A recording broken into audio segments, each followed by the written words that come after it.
Muévete, Señor, en nuestras vidas, en nuestro corazón, en nuestros hogares, en cada una de las actividades, Señor, que hacemos a diario. Y queremos que también muevas, Señor, nuestros cuerpos. Queremos hoy adorarte con todo nuestro ser y con toda la alegría de nuestro cuerpo y de nuestro corazón.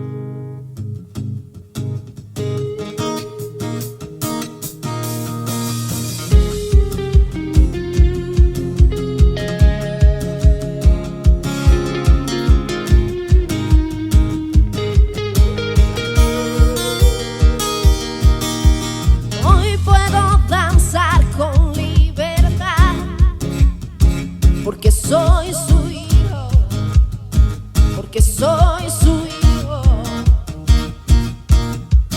Hoy puedo danzar con libertad, porque soy amado, porque soy amado. ¡Hey!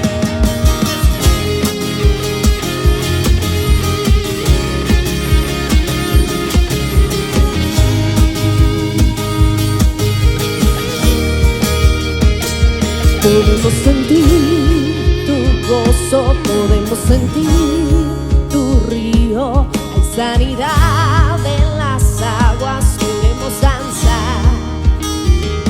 Podemos sentir tu gozo, podemos sentir tu río.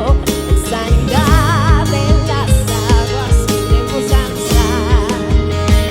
Hay libertad en la casa de Dios.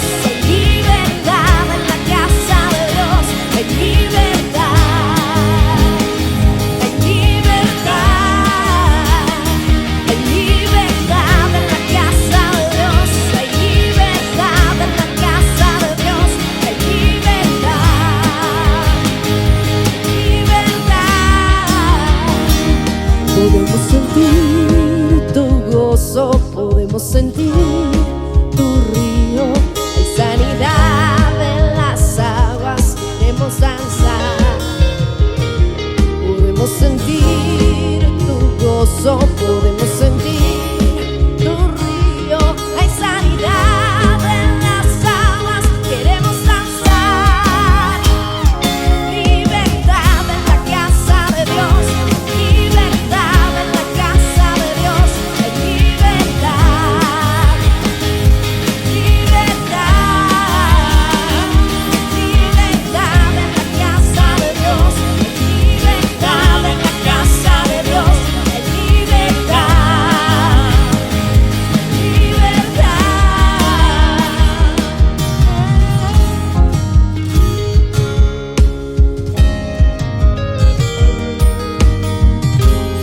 Se va a cantar allá.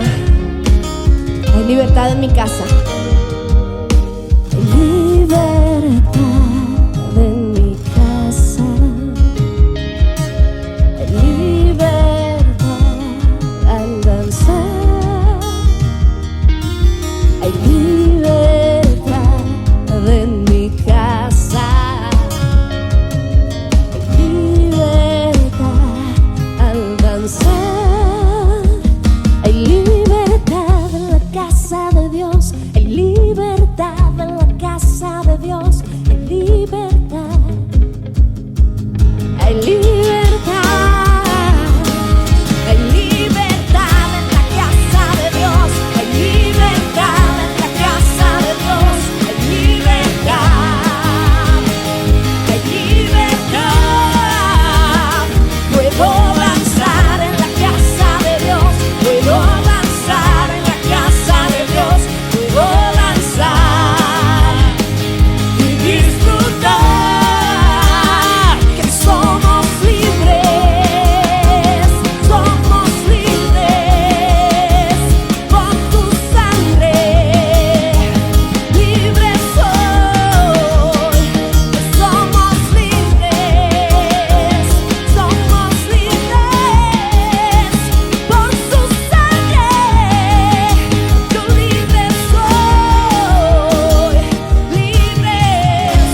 Sobre la faz de la tierra camino el Señor. Con su voz construyó toda la creación. Sobre el fuego y el hielo se movió.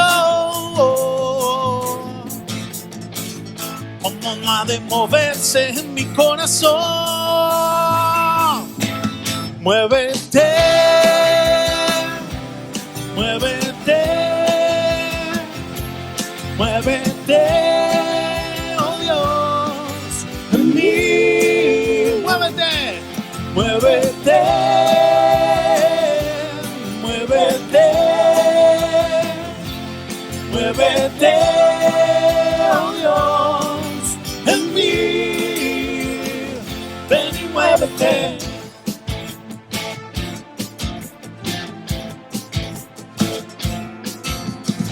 Si las corrientes de los mares Él ordenó,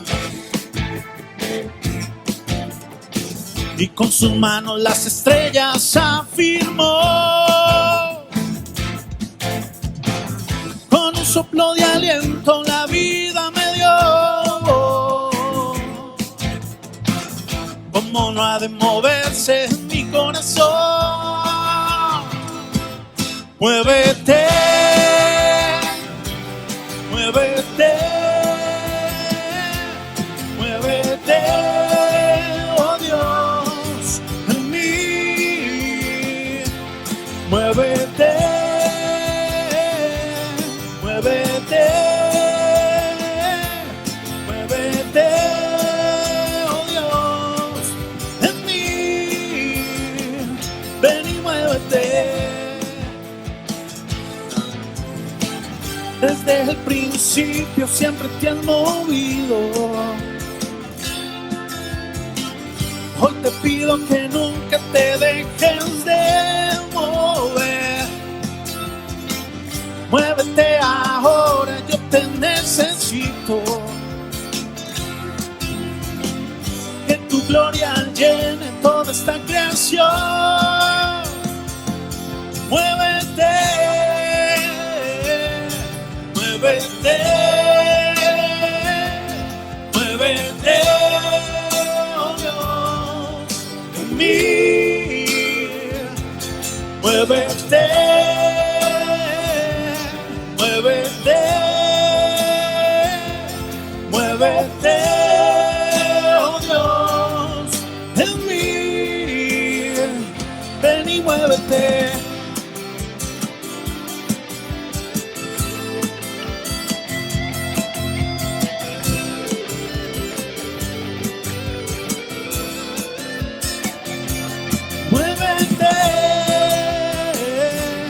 Muévete, muévete, oh Dios, en mí. Ven y muévete, oh, ven y muévete. Ven y muévete, oh, ven y muévete. Ven y muévete.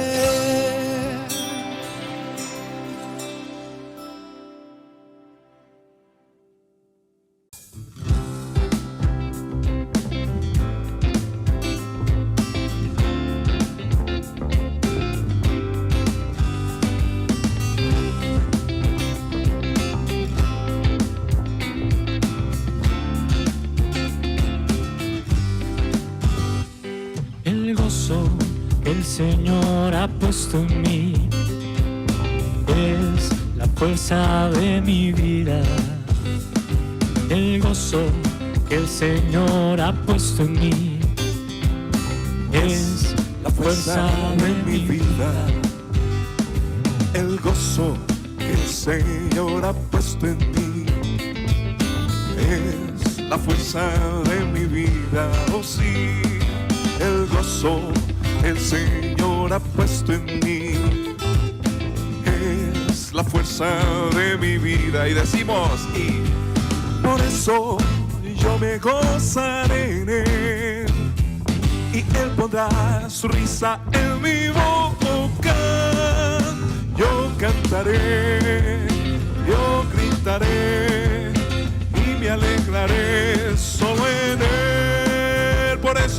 por eso yo me gozaré en él. Y él pondrá su risa en mi boca. Yo cantaré, yo gritaré y me alegraré solo en él. El gozo que el Señor ha puesto en mí es la fuerza de mi vida.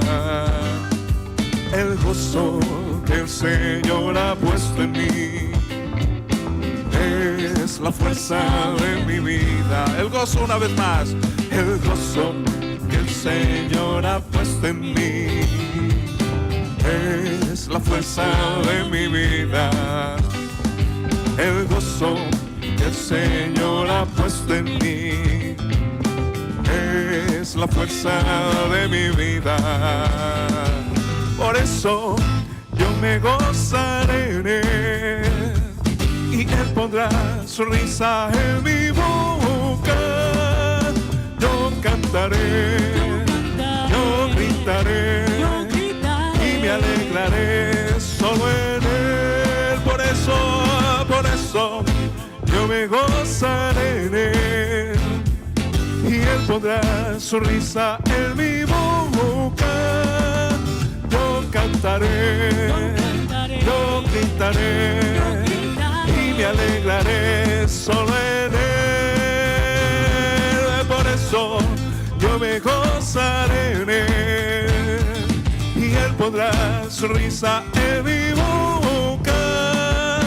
Yo cantaré, yo gritaré y me alegraré solo en él. Una última vez decimos todos, y por eso yo me gozaré en él. Y él pondrá su risa en mi boca. Yo cantaré, yo gritaré y me alegraré solo en él. Me gozaré en el Señor.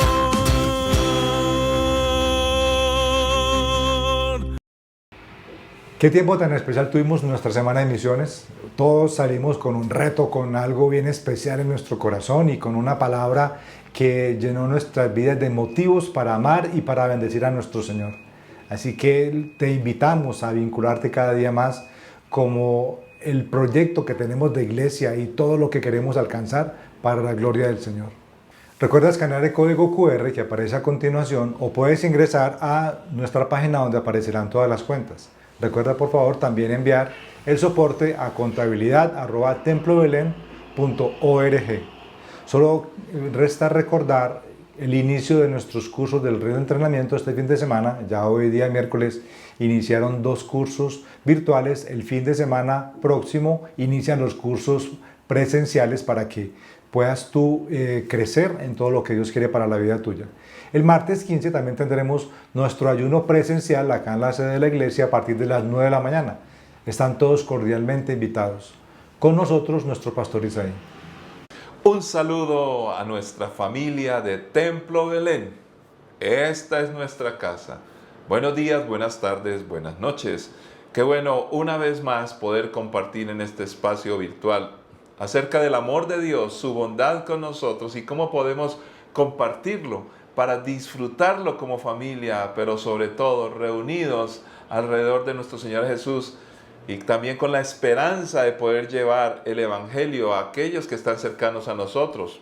Pero además hay otros que están un poco más lejos y más lejos podemos llegar hasta lo último de la tierra. Nuestra oración misionera para comenzar en el día de hoy. Queremos orar específicamente por aquel grupo de creyentes que han sido afectados por persecución por causa del terrorismo que se ha generado en un país de Asia, en el lugar donde tenemos obreros transculturales y estamos compartiendo el mensaje del Evangelio. Nuestra iglesia, Templo Belén, apoya este lugar, esta iglesia, de una u otra manera a través de nuestros obreros. Pues específicamente queremos decirles que 100 casas fueron quemadas y destruidas. En medio de estas 100 casas estaban 2 iglesias cristianas, 2 templos específicamente. Las asambleas de Dios sufrió por causa de esta persecución, y hay unas 2 peticiones específicas. La primera de ellas es que las ayudas y el tiempo que permanezcan aislados en lugares que el gobierno mismo de la región ha preparado, ellos puedan estar fortalecidos y puedan estar con paciencia, con tranquilidad, que Dios provea todas las necesidades. Se cree que aproximadamente durante 3 meses estarán en este lugar, en este sitio. La otra petición es muy importante, y yo diría la más importante, es que temen que se recrudezca la violencia que años atrás ocurrió en esta región. Hubo bastante violencia y los cristianos fueron perseguidos de parte de aquellos grupos extremistas musulmanes. Así que, por favor, les pido que oremos. Un país de Asia, un muy importante país de Asia, con millones de personas, es de los más grandes de Asia también, aparte del país chino, que es muy conocido. Y necesitamos orar porque la persecución es algo que llega en cualquier momento. Que Dios tenga misericordia y que el Evangelio siga corriendo poderosamente. Padre que estás en los cielos, Señor, queremos interceder y queremos clamar por nuestros hermanos que están padeciendo persecución, Señor. Tu palabra dice que de una u otra manera eso llegaría. Somos contracultura, somos distintos, somos diferentes. Padre, te pedimos que durante estos posibles 3 meses de estadía en lugares que no son su casa, Señor, que puedan estar todas estas personas afectadas de más de 100 casas, Señor, puedan estar tranquilos con sus familias en la mejor manera posible, guardando las proporciones. Te pedimos que el gobierno de este país pueda proveer espacios y tal vez una tierra distinta y diferente, Señor. Lo pedimos en el nombre de Cristo Jesús. Gracias, porque de una u otra manera nuestra iglesia ha estado apoyando, la iglesia nuestra, las asambleas de Dios en aquel país, Señor, ha estado visitando y ha estado manifestándose, Señor, de manera práctica, aún económica, para dar provisiones, Señor. Te pedimos también, Señor, para que le des mucha sabiduría a aquellos obreros que nosotros apoyamos en esta región, para que con los recursos que se han facilitado de una u otra manera, con las ideas y la inteligencia, la sabiduría y discernimiento que tú nos das, podamos seguir ayudando a estas comunidades, Señor.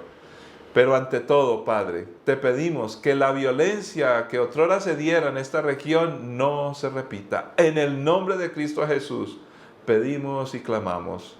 Tú eres grande y para siempre es tu misericordia. Gracias, oh Dios. Amén. Amén. Vamos a ir a la palabra del Señor y vamos a estar compartiendo la primera carta a los Corintios, capítulo 4, versículo 14 en adelante. Dice así las Sagradas Escrituras. No les escribo estas cosas para avergonzarlos, sino para advertirles como mis amados hijos. Pues aunque tuvieran 10,000 maestros que les enseñaran acerca de Cristo, tienen un solo Padre espiritual. Pues me convertí en su Padre en Cristo Jesús cuando les prediqué la buena noticia. Así que les ruego que me imiten. Por esa razón les envié a Timoteo, mi fiel y amado hijo en el Señor. Él les recordará la manera en que sigo a Cristo Jesús, así como lo enseño en todas las iglesias, en todas partes. Algunos de ustedes se han vuelto arrogantes al pensar que no volveré a visitarlos. Pero iré, y pronto, si el Señor me lo permite. Y entonces comprobaré si esos arrogantes solo dan discursos pretenciosos o de verdad tienen el poder de Dios. Pues el reino de Dios no consiste en las muchas palabras, sino en vivir por el poder de Dios. ¿Qué prefieren? ¿Que llegue con una vara para castigarlos o que vaya con amor y un espíritu amable? Padre Santo, esta es tu palabra y como siempre con suma urgencia la necesitamos. Te pedimos que nos dirijas con ella, que nos permitas entender cuáles son las ideas principales y las razones por las cuales escribiste todo este contenido en esta preciosa carta a la iglesia en Corinto. ¿Qué era lo que estaba pasando? Te damos gracias, Señor, porque Cada cosa que aparece en la Escritura, Señor, nos sirve de manera práctica. Y entendiendo qué pasó allá en ese momento, podemos ahora entender cómo se aplica nuestra vida en este momento. Porque nosotros, Señor, también somos iglesia. Porque nosotros también podemos tener las mismas falencias, pero también, gracias a ti, tenemos las mismas expectativas de crecer y madurar en la fe, para poder compartir el Evangelio de mejor forma y ser simplemente la iglesia que tú quieres que seamos. En Cristo Jesús. Amén.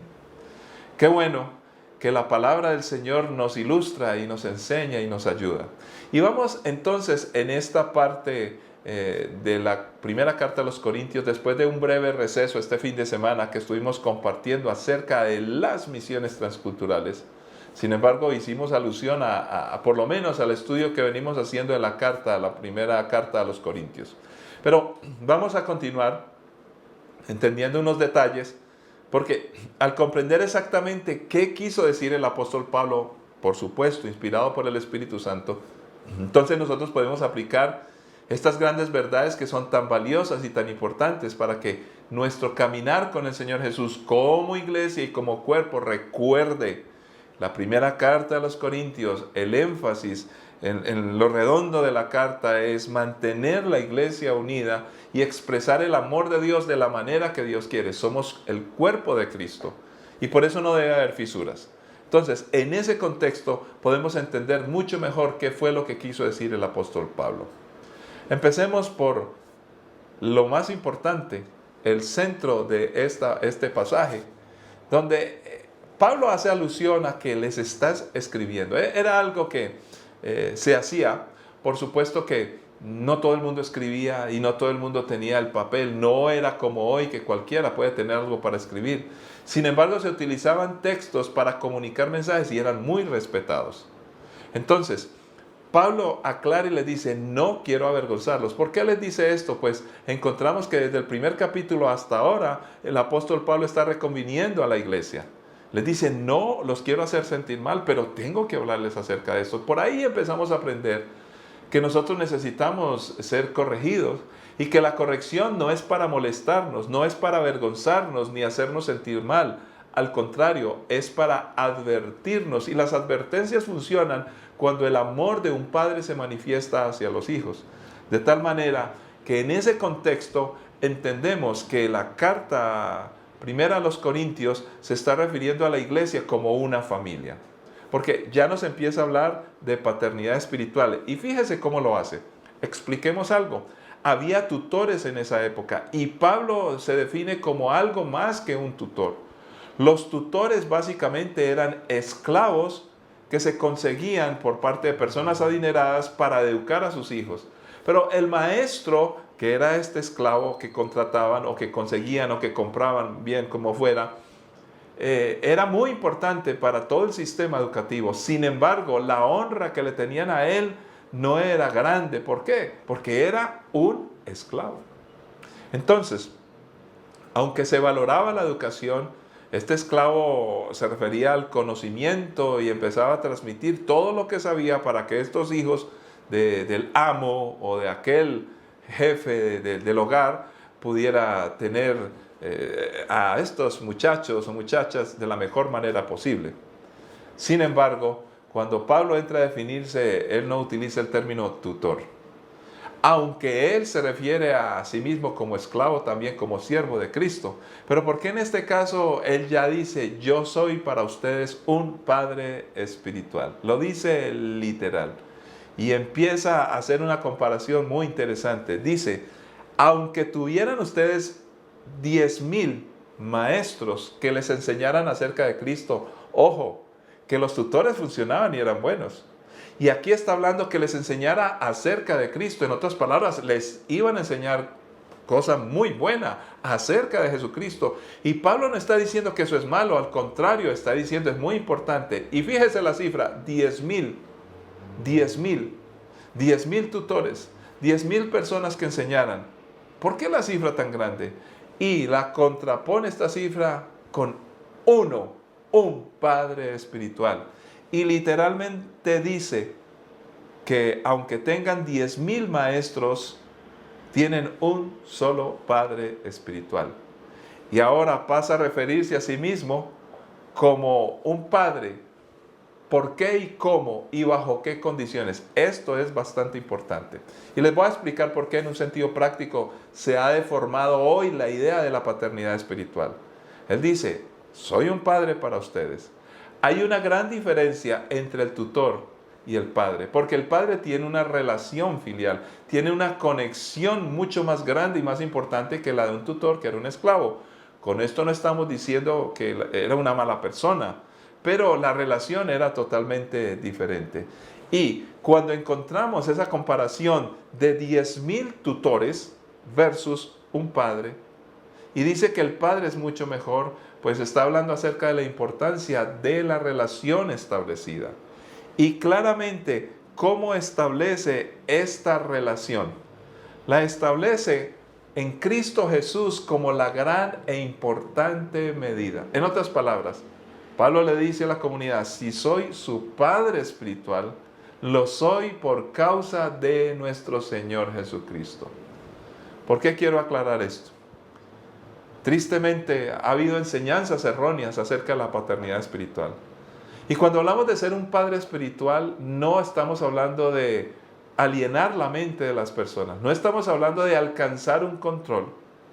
Algunos líderes espirituales tratan a los nuevos creyentes como su posesión. Les dice, tú me tienes que seguir a mí, me tienes que obedecer, porque soy tu padre espiritual. El sentido que el apóstol Pablo no solamente da en esta carta, sino en otra que no vamos a estudiar por ahora, acerca de la paternidad espiritual, no tiene nada que ver con el control, con el dominio, con el machismo, nada que ver con esto. Pablo empieza a establecer unos parámetros muy claros. En primer lugar, para esta paternidad espiritual, se está refiriendo a una relación que está por encima del conocimiento. El conocimiento es importante, pero el conocimiento por el conocimiento, así sea con 10,000 maestros, no será suficiente. Es mucho mejor tener claramente una relación donde hay amor, donde hay unos intercambios que pueden ser emocionales, unos intercambios que son espirituales, unos intercambios que tienen que ver con ese amor natural que hay en las familias. El mejor escenario. Se desarrolla la confianza, por supuesto. ¿Cómo se podrá desarrollar de manera correcta? Pues empieza a establecer en Cristo Jesús. En otras palabras, yo no voy a ser padre espiritual de nadie de manera correcta si la medida por la cual yo digo soy tu padre espiritual está basada en la gran persona de nuestro Señor Jesucristo. Él es la medida. Pero además añade otro término, por el Evangelio o en el Evangelio. En otras palabras, el pensum de lo que vamos a trabajar en relación tiene que ver con un marco muy claro. El Evangelio de nuestro Señor Jesucristo. Recordemos las palabras de Jesús. Pablo es bastante coherente con la enseñanza. Jesús enseñó a los discípulos, yendo por el mundo, predicar el Evangelio a todas las naciones de la tierra, enseñándoles, a que hagan y guarden todas las cosas que yo os he mandado. En otras palabras, repliquen las enseñanzas. En el libro de los Hechos, el mismo apóstol Pedro empieza a enseñar lo que Jesús compartía. Y la narración de Lucas nos dice que compartían las enseñanzas de los apóstoles, que compartían las enseñanzas de Jesús. Entonces, cuando hablamos de una paternidad espiritual, no se refiere a que un hombre o una mujer empiecen a los nuevos creyentes a llevarlos por el camino caprichoso que ellos quieran, por su experiencia religiosa. No es como respetando todas las religiones, por supuesto, pero no compartimos la idea de estos grandes gurúes que tienen como una especie de seguidores y que hacen todo lo que ellos dicen. Oh maestro, oh sí, ¿qué pasa, pequeños saltamontes? Y entonces el maestro aparece como el gran pozo del conocimiento y el jovencito, la jovencita como el ignorante que no sabe nada, pero que le cree todo al maestro. No es para nada ese tipo de interpretaciones erróneas que nos llevan al error y a la manipulación de las personas. La medida es, sigamos a Jesucristo, los dos somos seguidores de Jesucristo, es por Jesucristo que hacemos esto. Pero el pensum es el Evangelio. Si hay algo que se sale del Evangelio, podrá ser muy grande en este mundo, pero no es lo correcto ni lo que Dios quiere. Pablo está estableciendo parámetros y habla de una buena noticia. Lo más impresionante es que esta buena noticia no surge simplemente como algo que nos agrada y ya. No, la relaciona directamente con la transformación. ¿Por qué? Porque dice, mira, aún yo te voy a mostrar y te voy a mandar a alguien, y ya se empieza a referir a las personas que, por ejemplo, Timoteo fue formado por Pablo y dice, les voy a enviar a Timoteo. Envié a Timoteo, ya le había enviado, dice, mi fiel y amado hijo en el Señor. Entonces, este es otro hijo espiritual y habla también de fidelidad, o sea que Timoteo seguía fielmente a Pablo. Tristemente hoy eso no está pasando. Tristemente en muchas iglesias las personas no les gusta seguir realmente a la familia como tal. Rápidamente rompen relación cuando no les gusta algo. Entonces, Timoteo conocía muy bien a Pablo porque había una relación de tiempo, había una educación, había una formación. Y les dice explícitamente, señores, les envié a Timoteo y él les puede contar de cómo yo me comporto. En otras palabras, la buena noticia no es un cúmulo de doctrinas donde se habla muy bonito de ellas, sino que son unas creencias que muestran evidentemente la transformación lograda por esa palabra en las personas. Pablo simplemente está diciendo, señores, les envío a Timoteo, pregúntenle a él qué el Evangelio ha logrado en mi vida y si no he sido transformado. Pregúntenle cómo me comporto. Entonces, tenemos claramente un modelo y desarrollo de liderazgo que se debe trabajar con el tiempo en una fidelidad, en una lealtad, en un espacio donde el conocimiento esté marcado por el pensum del Evangelio. Cuando me refiero a pensum es todas aquellas materias, todos aquellos temas, todos aquellos ejemplos, todas aquellas ilustraciones que estén en el marco de la Escritura. Pero también claramente nos hace distinguir que una cosa son los estilos y las formas y otro asunto son los principios, valores y paradigmas cristianos que aparecen en ese marco de la palabra de Dios. Cualquier otra cosa por fuera de esto son palabrerías, que es precisamente lo que pasa a decir posteriormente el apóstol Pablo. Por eso se refiere a la visita que les va a hacer. Dice, yo quiero hablar con aquellos que han hablado mal de mí. Ahora que me digan a mí, que me hable porque saben mucho, aquellos arrogantes. Esto nos empieza a aclarar algo que es importante. ¿Cómo vivimos la relación dentro de la iglesia? Cuando hablamos de la arrogancia normalmente apela al discurso. En otras palabras, yo sé esto, a mí me parece esto, usted no sabe, usted es ignorante, yo he estudiado más que tú. Y más o menos podríamos recordar a los fariseos y saduceos.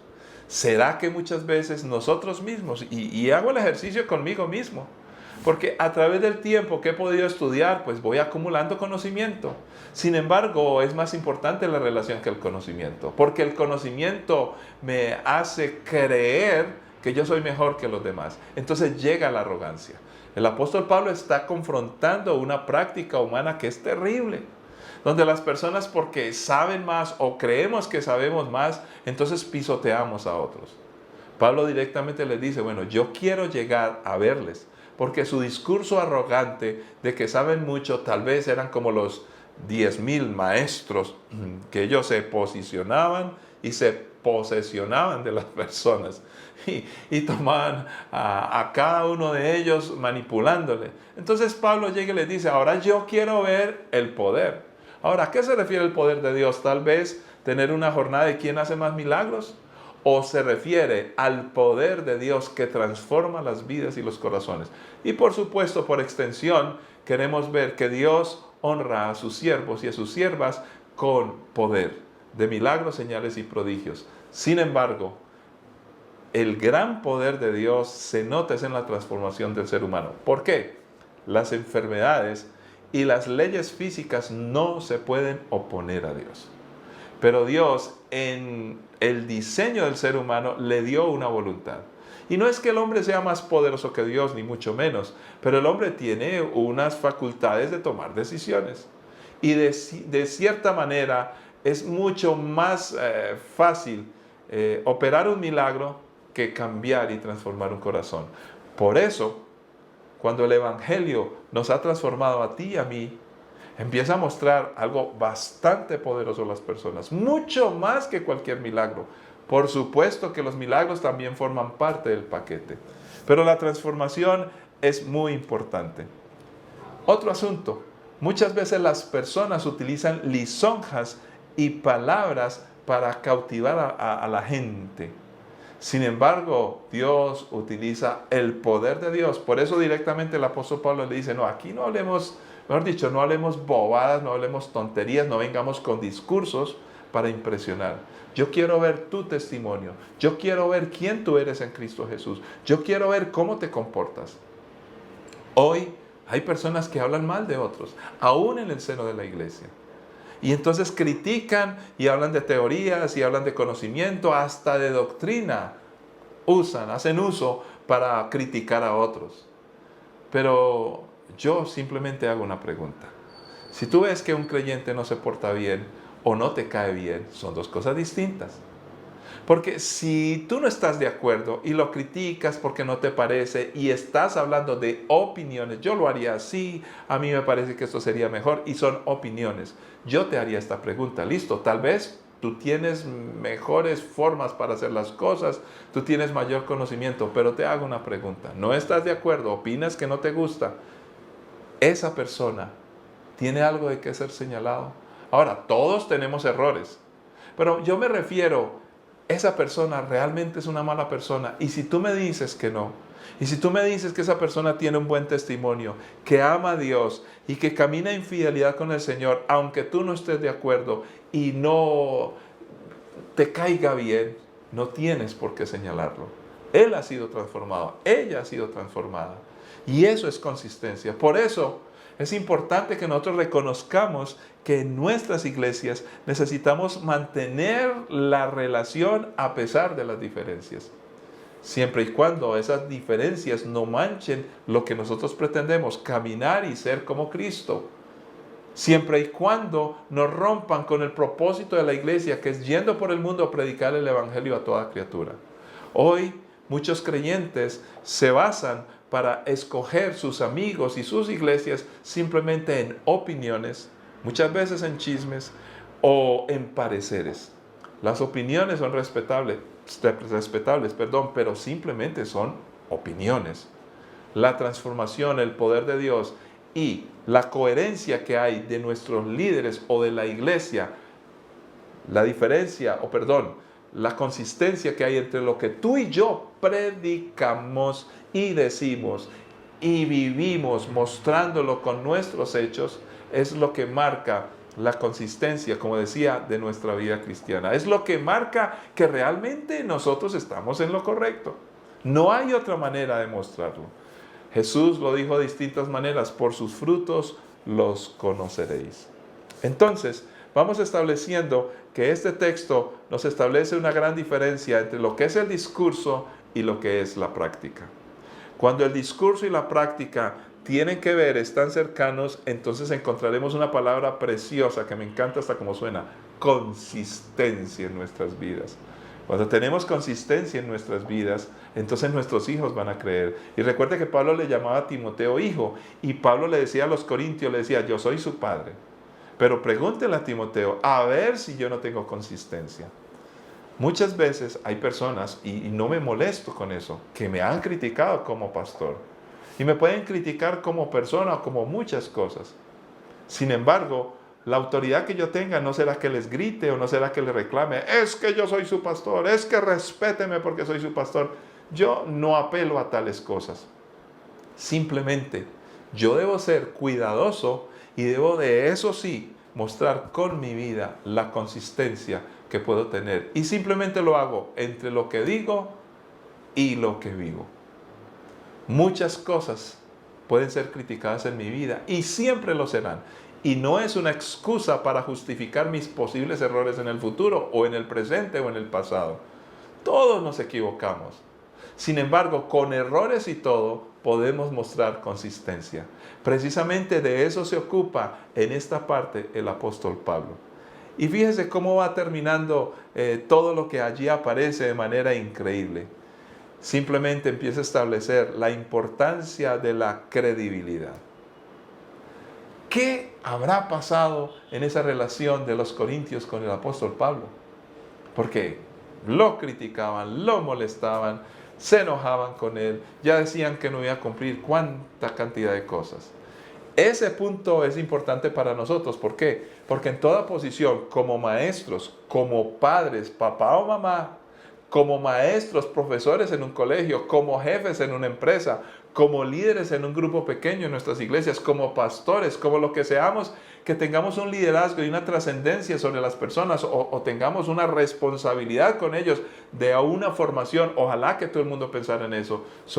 Es más, como ancianos, porque viene otra generación detrás de nosotros y se supone que nosotros debemos tener autoridad sobre ellos. Y esa autoridad estará marcada por la consistencia, por el ejemplo que nosotros podamos mostrar. Y a eso le llamo yo credibilidad. La credibilidad no consiste en que yo no me equivoque. La credibilidad no consiste en que yo sepa más que todos. La credibilidad ni siquiera consiste en que yo haga más milagros que cualquiera. Porque si hay milagros y yo los hago en el nombre de Jesús, es por su gracia y por el poder del Espíritu Santo. No es en mi capacidad. Entonces yo no puedo sacar pecho por algo que hace Dios. Sin embargo, si hay algo que puedo mostrar yo o puedes mostrar tú, es la consistencia, una vez más, la credibilidad que está simplemente en esa relación entre lo que yo digo y lo que yo hago. Porque si yo solo hablo, entonces ahí es donde Pablo dice palabrerías humanas. Pero si lo que yo digo lo vivo y me ha transformado, entonces Pablo dice poder de Dios, evangelio puro. Porque lo que Jesús hizo en la cruz es precisamente lo que muestra que Él resucitó, venció y nos transforma. Entonces, vuelvo a preguntar, cuando pensamos en la iglesia y en las personas, ¿pensamos con opiniones? Cuando no nos gusta algo, simplemente acusamos porque no nos parece y no nos gusta. Y hay verdaderas fisuras. ¿Dónde encontramos las fisuras en la iglesia? Cuando nosotros no somos consistentes. Pero imperfecciones vamos a tener, por supuesto. Y para eso necesitamos corregir y ayudar. Y no podría terminar esta enseñanza preciosa que aparece aquí en la primera carta a los Corintios, cuando el apóstol Pablo, después de confrontar a sus amigos, a sus hijos espirituales, algunos de ellos arrogantes, que le acusaban de muchas cosas y le atacaban de una u otra forma, pero era con solo palabras. No tenían cómo señalar a Pablo, porque les dice, pregúntele a Timoteo, pregúntele a todo el mundo. Es más, involucra a las iglesias. Fíjense que aquí encontramos que todas las iglesias, aunque tengamos distintos estilos y formas, debemos de tener unos principios que respetamos entre todos. Tristemente eso se va perdiendo poco a poco por la influencia del mundo en nosotros. Hay egoísmo, hay intereses, hay muchas cosas, pero nosotros no seguimos ese tipo de cosas. Seguimos es la palabra bendita de Dios. Y por eso Pablo termina haciéndoles una pregunta. ¿Me entienden lo que yo quiero hacer con ustedes, hijos míos? Ahora les pregunto, ¿qué quieren ustedes? ¿Vara o cariño? Porque yo puedo, y dice literalmente, que llegue con una vara para castigarlos o que vaya con amor y un espíritu amable. Entonces, inicialmente, yo me pregunto con este pasaje, ¿será que Pablo lo que quiere decir? Yo quiero ir a ustedes con amor inagotable, con cariño y con abrazos y con besos, porque no me gusta la vara ni nada de esas cosas. O simplemente Pablo les está diciendo, mire, así de sencillo. Depende cómo ustedes estén caminando. Yo, como padre, tendré que usar la vara para corregirles o usar el amor para cobijarles. Sin embargo, esa sería como una segunda opción, más cercana a la realidad. Pero yo creo y propongo una tercera. Simplemente le dice a sus hijos, mire, unas veces necesitaré usar vara y otras veces necesitaré usar el amor y el cariño. ¿Y cómo ustedes sabrán si uso lo uno o lo otro? Pues muy sencillo, de acuerdo a su consistencia. Si ustedes se portan mal, les tendré que hablar fuerte y duro con vara. Pero si están caminando bien y tienen luchas y dificultades, pero lo hacen de buen corazón y están haciendo lo posible por caminar con el Señor, pues les amaré y les bendeciré. Ahora viene la gran pregunta. ¿Cómo debe hacerse en la iglesia? Y aquí viene una autocrítica a todos nosotros, porque sí, yo soy pastor, pero también soy oveja. Tristemente, una vez más, y no me gusta utilizar mucho esa palabra, porque la tristeza no es de lo mejor, pero tenemos que admitir que en el hoy de la iglesia, a los creyentes no les gusta la vara. Sin embargo, hay poca consistencia. Tenemos que reconocerlo por nuestra culpa, por nuestra gran culpa. Si fuéramos consistentes, estaríamos en una relación mucho más de cariño, pero aunque nosotros seamos amados, por amor precisamente también se utiliza la vara. Entonces, aquí nos está escogiendo entre lo uno y lo otro. Hay momentos donde necesitamos vara, corrección, pero también necesitamos del amor. El problema denunciado aquí, ya para nuestro contexto hoy, es que el creyente prototipo de hoy no quiere que se le corrija. Y siempre anda reclamando, tráteme bien, pero tratar bien se refiere a que se le dé gusto en todo, con una especie de alcahuetería que nunca será santa. Pues permítame decirnos a todos nosotros, sí, es importante que nos continuemos amando permanentemente, que el amor de Dios esté presente, pero recordemos que a veces hay arrogancia, recordemos que a veces utilizamos las palabras humanas y los conceptos y las ideas humanas para creer que somos más que los demás. Y entonces esto nos pone en entredicho porque estamos muy lejos de practicar la vida cristiana.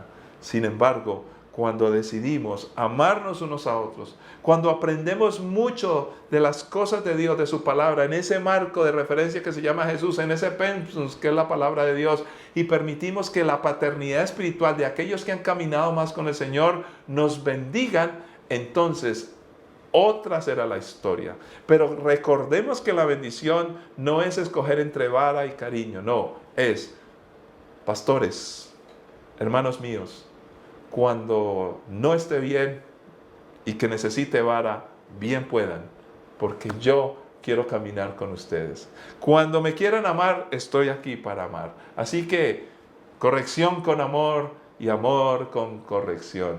Pero ante todo, caminemos juntos, así como Pablo con Timoteo y con las iglesias, caminemos juntos en este camino precioso y glorioso, donde a través del tiempo se muestra el resultado del amor y de la bendición de Dios, cuando somos iglesia y cuando, como aparece aquí en esta carta, nos ayudamos a madurar y a crecer. Padre Santo, yo te pido por cada creyente, yo te pido porque sigamos siendo iglesia, que no haya fisuras. ¿Tenemos errores? Sí. ¿Tenemos cosas que mejorar? Por supuesto que sí. Somos tan imperfectos, Señor, pero podemos ser fieles. Y el problema no es ni siquiera que nos equivoquemos. El problema es que no dejemos que nos corrijan. El problema es que a veces actuamos con justificaciones humanas, con palabrerías y con discursos. Sin embargo, el poder tuyo de transformación no se nota en nuestra vida porque no hemos permitido que esa palabra preciosa que transformó a Pablo, de la cual fue testigo Timoteo y las iglesias, también ocurra y suceda en nosotros a menudo. Perdónanos, porque a veces solo queremos un cariño, que cariño sin corrección, amor sin corrección, realmente será cualquier cosa menos eso. Ayúdanos, oh Dios, porque necesitamos crecer y madurar. Y podremos entender en este precioso texto, en esta preciosa carta, Señor, por qué quieres una iglesia, como empiezas a definirla y empiezas a mostrarnos que Pablo procuraba. ¿Por qué quieres una iglesia? Poco a poco lo entenderemos. Y concluimos con esto, Señor. No pretendemos ser arrogantes, no queremos compararnos con otros, no pretendemos ser la más grande iglesia, la mejor iglesia, la más bonita, la más interesante. No, Señor, solo queremos ser la iglesia que tú quieres que seamos. Y ante todo, Señor, que estemos enmarcados en lo que hoy definimos como consistencia. Lo que decimos y lo que hacemos simplemente forman parte de una misma cosa y una cercanía, Señor, que precisamente nos hace mostrar que tu poder, tu gracia y tu gloria está con nosotros. En Cristo Jesús. Amén. Que la paz y la gracia de nuestro Señor Jesucristo les acompañe y un abrazo fraternal para todos ustedes. Caminemos juntos, que vienen desafíos preciosos y Dios nos quiere usar como cuerpo amado. Somos Templo Belén. Dios les bendiga.